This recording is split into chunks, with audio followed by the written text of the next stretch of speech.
So yun, what's up sa inyo mga kaagape? So for today's video guys, for today's video guys ay nagbabalik ako para mag-vlog ulit at ang gamit kong action cam ngayon at ang re-review ko ay ang legendary GoPro Hero 4 Silver. 300 po. 200. Hindi po. Premium.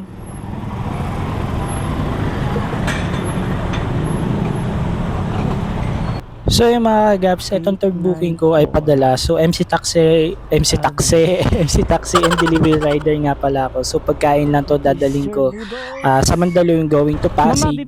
At eto na guys. Good evening po. Lagi doon. Doon po ba lagi? Ano? Lagi doon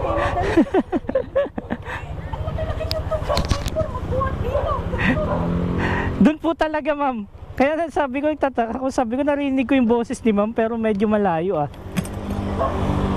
Alright. Apo. Alright. Pwede ko pong tanggalin, ilipat dito? Pwede naman. Sirain mo na yung plastic sige po. para mas madali ka. Tingnan ko lang kasi.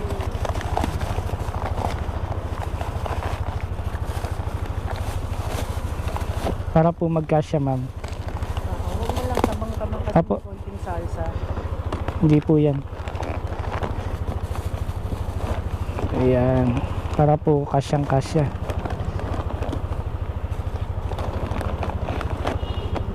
Ay, dito na po yung payment. Thank you mama. Yes po, yes po. Yes po ma'am. Alright guys.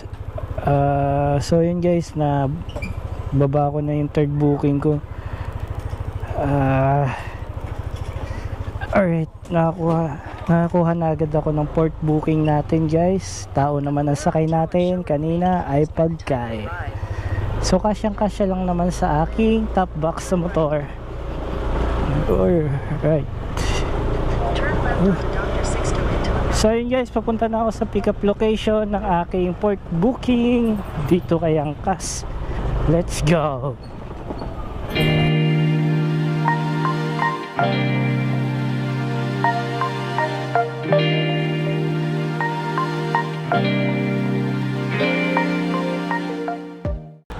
So ayun mga kagaps, habang binabaybay ko nga ang Pasig guys, dito lang naman ako nakakuha ng booking. Pasig, Mandaluyong, ay may nakasabay nga akong bombero. So sunod na naman. So paalala lang po sa mga kaagape ay tanggalin po natin ng mga saksak, kung ano man po nakasaksak, charger man yan o kahit ano, at lalo na po yung mga kandila or kung ano man po ang pwedeng pag-cause ng apoy.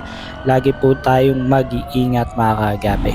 Okay guys, dito ako sa Pasig, naantay ako ng booking. Wala tayong makuha ang booking. Talaga, antay-antay lang tayo hanggang magkaroon ng booking guys.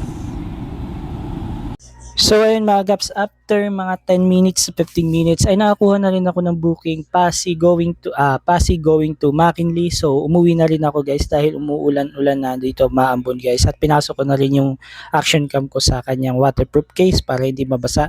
And hanggang dito na lang muna ang aking video guys. Kita-kita tayo mga kagaps sa mga susunod kong video.